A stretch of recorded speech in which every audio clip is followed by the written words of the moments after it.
पहली बार या तो सीमा पे जवान या खेत में काम करने वाला किसान, दोनों को सम्मान देने का काम यशस्वी प्रधानमंत्री नरेंद्र मोदी जी ने किया। हमें इस बात का गर्व है। किसान सम्मान निधि पहली बार, कितनी सरकार रही और कितनी गई, आप बताओ। किसान सम्मान निधि पहले किसी को मिली क्या? किसी को मिली? पहली बार दी। पैसे का सवाल नहीं है, लेकिन पहली बार सम्मान देने का काम अगर किसी ने किया है तो भारतीय जनता पार्टी की सरकार ने किया है। मुझे इस बात की प्रसन्नता है।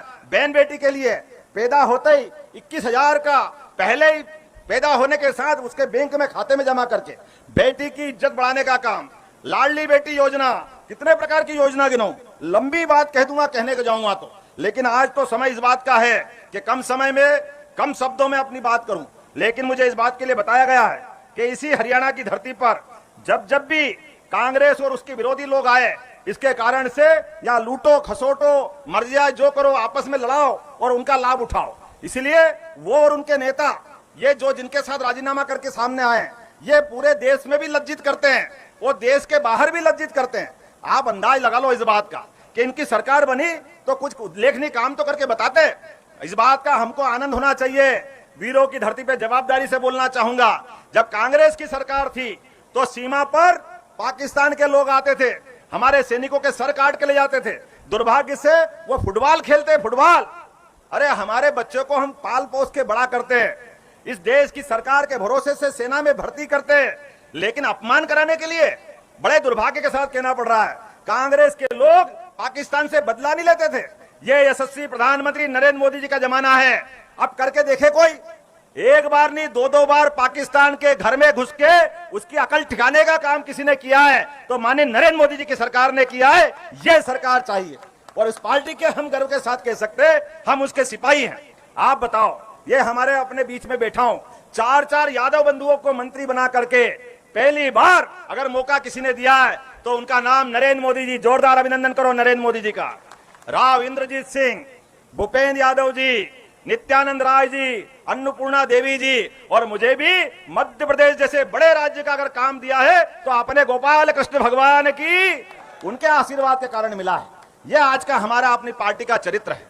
हम सबको साथ लेके चलना चाहते हैं, इसलिए कहते हैं सबका साथ, सबका विकास, सबका विश्वास और सबका प्रयास। ये बोलने से नहीं आता है, करके दिखाना पड़ता है। और एक गरीब वाले चाय वाले परिवार से जन्म लेकर के हमारे प्रधानमंत्री 3-3 बार प्रधानमंत्री बनते। जोरदार अभिनंदन को। ये गरीब लोगों की इज्जत करने का काम अगर कोई पार्टी करती है तो उसका नाम भारतीय जनता पार्टी है।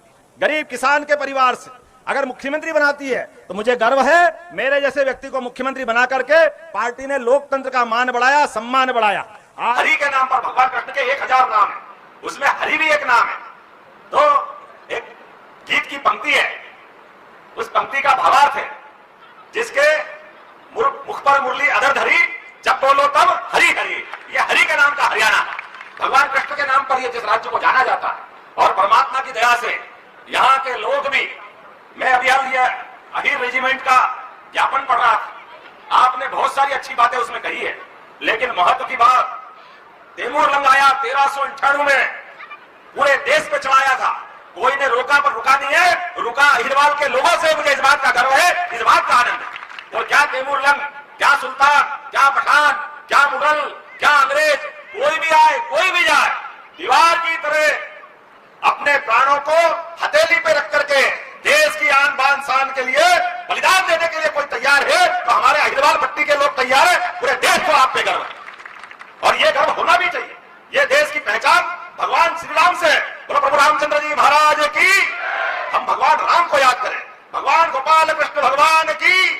भगवान राम और कृष्ण के नाम पर जिस देश की संस्कृति दुनिया में जानी जाती है, दुनिया में भारत का व्यक्ति कहीं भी किसी देश में चला जाए और अपने देश का नाम नहीं बताए और केवल बता दे कि मैं उस देश से आता हूं, जो भगवान राम और कृष्ण को मानते हैं, वो अपने आप कहते हैं ये भारत से आया है, हिंदुस्तान से आया है, इसमें अलग से कोई इसकी पहचान की जरूरत नहीं।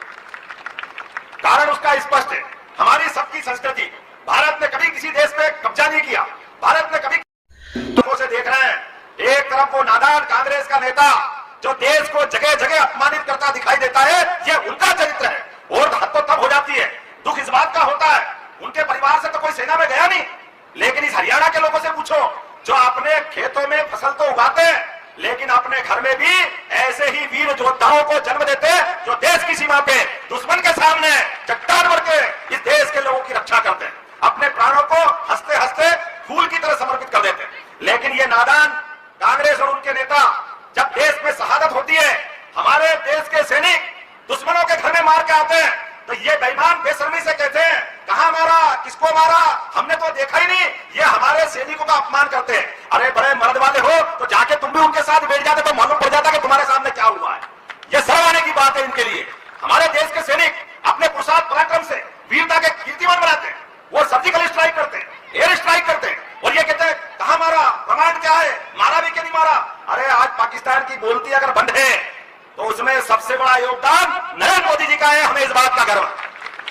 गया जमाना जब हमारे सैनिकों के सर काट के कोई ले जा सकता था, आज ले जाके देखे कोई गोली चलाए तो गोली का जवाब गोले से मिलता है। इसलिए पाकिस्तान की हवा खराब है, बोलती बंद है। और न केवल पाकिस्तान बल्कि दुनिया के सभी देशों में, चाहे अमेरिका, चाहे इंग्लैंड, क्या रूस, क्या यूक्रेन, सारे देशों के बीच इस देश का यशस्वी प्रधानमंत्री, दुनिया के सबसे बड़े गणतंत्र को गौरवान्वित करने वाले श्रीमान नरेंद्र मोदी जी जब जाते हैं तो रूस, यूक्रेन दोनों की सेना युद्ध रोक देती है, और 20,000 से ज्यादा हमारे बच्चे जो वहां पढ़ रहे हैं सबको निकल के आने के लिए भारत माता की जय झंडा लेके आते हैं।